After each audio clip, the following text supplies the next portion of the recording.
So the wife and I finished up on Walking Dead season 6 and are currently almost done Walking Dead season 7. And these are just my random thoughts on Walking Dead season 6.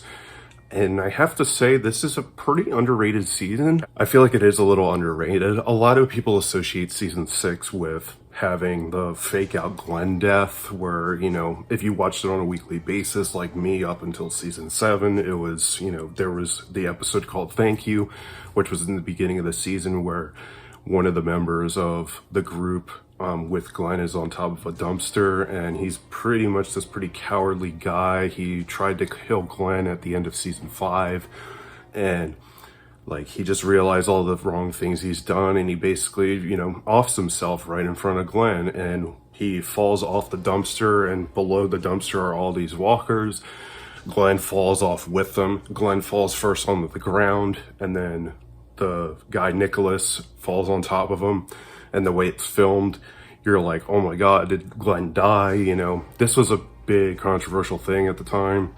And, it was one of those things where you knew Glenn wasn't dead. And a lot of people associate this season with the fake out Glenn death and then the big old cliffhanger where you don't know who gets killed at the end of season 6 with Negan, the introduction of Negan, and him and his good old bat Lucille. And it's a shame that that's what people associate with season 6, because season 6, I think, I don't know, I've thoroughly enjoyed season 6. And season 6 starts with a big bang, there's this big ravine and all these walkers are in it, and, there's going to be something like that ends up collapsing. And if they don't lure this herd, in a particular direction, they're all going to go straight for Alexandria, and it's going to be a big mess. And a lot of season 6 has to do with just the group defending Alexandria from the walkers. And, there was just a lot of teasing up to the Saviors in season 7, which my wife and I are currently on. And the Saviors are the majority of season 7 and 8. And season 6 has one of my favorite episodes of the whole series. It probably is my favorite episode of the whole series. An episode called Here's Not Here. And that is the episode where you learn what happened to Morgan, where you're like, this guy went from being just not there, completely gone mentally, and he's like, I just have to clear, I have to kill every walker that I come across. And him basically finding his way again, thanks to a guy who lives out in the woods named Eastman, who knows Aikido. He uses a stick. He has a goat named Tabitha. And so this is the episode after the Thank You episode where you had the fake out Glenn death. So I feel like if you were watching week to week on AMC, this was an episode I think that was judged pretty poorly, because everyone just wanted to know what happened to Glenn, and you don't even know what happens to Glenn until episode 7 of season 6. But Here's Not Here is just a great standalone story episode of Morgan, of where he came across Eastman and he was just ready to kill anyone who comes across him, whether it was a walker or an actual human being.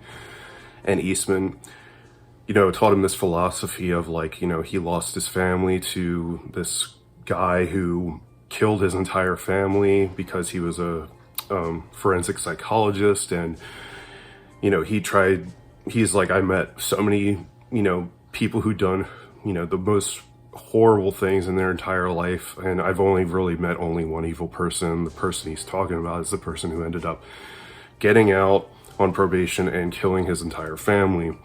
And a lot of that just has to do with Morgan kind of coming back around to being everyone gets a return, no matter, you can come back from this, everything you've done, all the people you've killed, and, you can find a better way of, surviving this. And, everything's about people, about a community, everything that's, worth even caring about.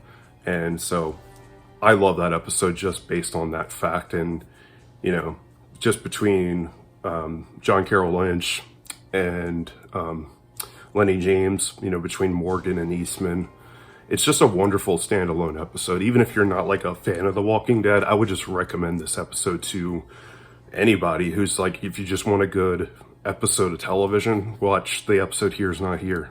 And so I love that episode. It's pretty much my favorite episode of The Walking Dead and has nothing to do with the main story. But, I mean, the main story in itself in season 6 is really wonderful. And all the build up between, you know, just when they think they're putting out a fire, there's another fire that, you know, ends up, you know, coming up, and it's like, you know, they do something to fix Alexandria, and then like at the end of one episode, there's like this giant old like building that ends up collapsing and then breaking down one of the gates. And that brings to one of, I think it's like one of my new favorite episodes of the series, and that's called No Way Out. And it's pretty much everyone in Alexandria just having enough of all the crap with the walkers and making a stand. And a lot of the like first half of season 6 has a lot to do with this big herd of walkers that are making their way out of this ravine and going right to Alexandria. And the episode No Way Out is basically like if Alexandria were to collapse, this was their final stand. And that's what made this such a great episode. It was like Rick just had enough, and he was just, I'm going after all these walkers. He basically goes by himself, and then each person little by little from Alexandria who's hiding out is like, we're making a stand, we're not doing this. Like if we go out, we go out fighting. And I love that about this episode. And it's between that and the beginning of the episode, like they all, you know, a good callback to episode 2 of season 1, where they all cover themselves in walker guts, and, you know, to try to disguise them as walkers. And they're all walking in this like straight line because the walkers are all over Alexandria. The characters that's Carl's age like tries to take matters into his own hands and tries to basically kill one of the other people in Alexandria. And Michonne like cuts basically him off from shooting a gun, and it ricochets and pretty much shoots Carl right through the eye. And this is like in the middle of them just trying to make it through this herd of walkers without being noticed, you know, that they are just normal humans. And, you know, Carl's just completely missing an eye. He's still alive too, and he's just like, Dad, and then he collapses. So Rick's trying to figure all this out. Just all the tension of this episode is just, I would rank it among the best in the series because of how on edge you can feel watching this episode. And yeah, like just between all the buildup in that, you know, this is just a lot of the season just has to do with them overcoming and being a unit, establishing Alexandria as, you know, all the character dilemmas where it's like, you know, Rick and the group came in, you know, where they were at their lowest, and they felt they were out, you know, in the world dealing with walkers and other groups for too long and being unsheltered. And so by the time, you know, season 6 rolls around and they're trying to fix all these problems that the other people didn't have and the survival skills that these people were lacking, they feel that Rick and his group, when they came along, all these problems came along with it, but all he was trying to do was make everything better and make them more adaptable to the current world they are in. And that's what I liked a lot about season 6, was just they were just trying to perfect Alexandria. And even though there were so many problems that kept coming up, once they like fixed one problem, another problem came along. That was a lot of the first half of season 6, and then the second half of season 6 had a lot to do with leading up to the Saviors and the introduction of Negan. And, you know, 1 or 2 episodes had to do with them attacking an outpost, ended up discovering this one guy who introduced himself. I think his real name's Paul, but everyone just calls him Jesus because obvious reasons, he looks like Jesus. And he brings Rick and a bunch of his group to the community of Hilltop, where they find out that this other group, the Saviors, takes half of everything they have. They don't have any guns. They basically just made like spears and, you know, bows and arrows, you know, as their form of weapons. And Rick cuts a deal with, the leader of Hilltop, who's a total a-hole, but he's like, we will take out these saviors for you. If, we can get some of your food, we're extremely low on food. If we can get some of your food, your crops, and such. So they strike up this deal. Rick and the group end up attacking this outpost where they think that's where all the saviors are kept, and that's only one of the many outposts and one like little fraction of the rest of the saviors, they come to find out. So, and then because of this angers Negan and the rest of the saviors, and this all ends up leading into the last episode of the season, which a lot of people, especially in IMDb, has such a low rating. And, the episode's called Last Day on Earth. But Maggie's having pregnancy problems because, Glenn and Maggie are pregnant, expecting a baby. So they're trying to get to Hilltop to see the doctor for Maggie. And every road they go down, they end up running into a group of saviors and they can't get past. So it's a lot of the episode is just full of tension, and it's just, meant to make you uncomfortable. And a lot of people rated this so low just because you didn't see when Negan gets introduced, the group gets kidnapped, everyone's just surrounded by saviors. Negan comes out of, this RV, and then he's like, you killed a bunch of my men, I will not stand for that. And he's like, so I'm going to kill one of you guys, and you don't know who it is. And from the graphic novels, you're like, okay, so it must be Glenn. And of course, this angered so many people because you see the motions of, or at least the first person view of who is getting killed, but you don't know who it is. And it ends on a big cliffhanger of Negan just pummeling this person in the ground with Lucille, and that's it. And you find out who gets killed at the beginning of season 7.